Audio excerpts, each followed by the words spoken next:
Chairperson. Good afternoon to the House Chairperson, to the Honourable Speaker, the Honourable Deputy Speaker, and Honourable President. Today, we stand at a critical juncture as we discuss the National Health Insurance. While the Democratic Alliance has always championed universal health care and access to health care, we must ensure that our solutions are both practical and sustainable. As part of the National Government of Unity, it is our duty to uphold our principles while offering constructive recommendations. The ANC NHI proposal aims to centralise power, eliminate private medical options, and impose significant tax burdens on our citizens. These elements are fraught with risks and could undermine the very goal of equitable healthcare for all.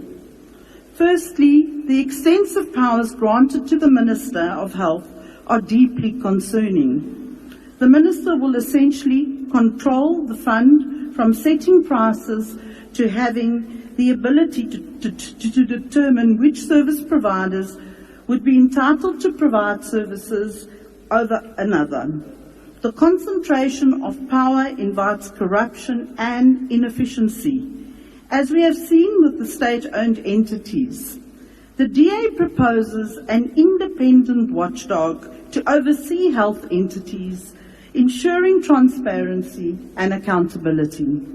Secondly, the elimination of the two-tier healthcare system will overwhelm our already strained public healthcare sector. Forcing citizens into a single, overburdened system will degrade the quality of care for everyone. Instead, we should enhance private health care, access through social reinsurance system, lowering costs and improving benefits, while cross-subsidising care for the poor. Thirdly, the financial viability of the NHI is questionable. Without a recent feasibility study, we cannot accurately assess the costs of the NHI. Treasury's reluctance to commit full funding exacerbates this uncertainty. The DA recommends a phased approach, beginning with fixing the current public health infrastructure and ensuring sustainable funding mechanisms before full implementation. Additionally, the Act fails to address provincial debts, such as the Eastern Cape's massive medico-legal claims, raises serious concerns about its financial sustainability. We must ensure that provinces are not left to bear these burdens alone. Furthermore, the accreditation process for health providers is unworkable in the current form. Most facilities, especially in rural areas, lack the resources to meet the stringent standards. The DA advocates for practical solutions to improve rather than penalise our healthcare providers. Lastly, the creation of a national health information system raises significant privacy concerns. We must ensure robust protections against data breaches and maintain the practicality of such systems in areas lacking basic infrastructure. The recent cyber attacks on the NHLS proves just how debilitating vulnerable ICT infrastructure can be.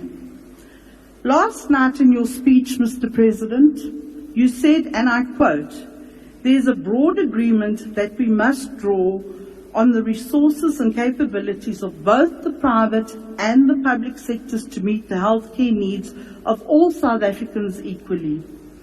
You also stated, in implementing NHI, we are confident that we will be able to bring stakeholders together and that we will be able to resolve differences, clarities and misunderstandings.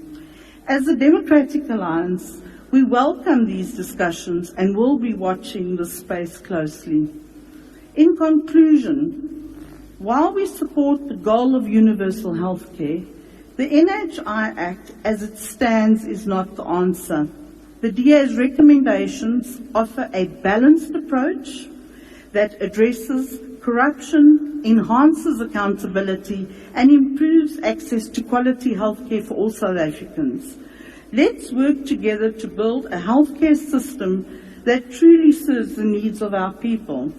Mr. President, the DA is committed to work with your team of weavers, tabling recommendations, ensuring that we achieve the necessary outcomes enshrined within Section 27 of our Constitution in terms of quality healthcare. I look forward in working with my colleagues of the GNU within the Health Committee, achieving the best possible outcomes for every South African in this country. I thank you.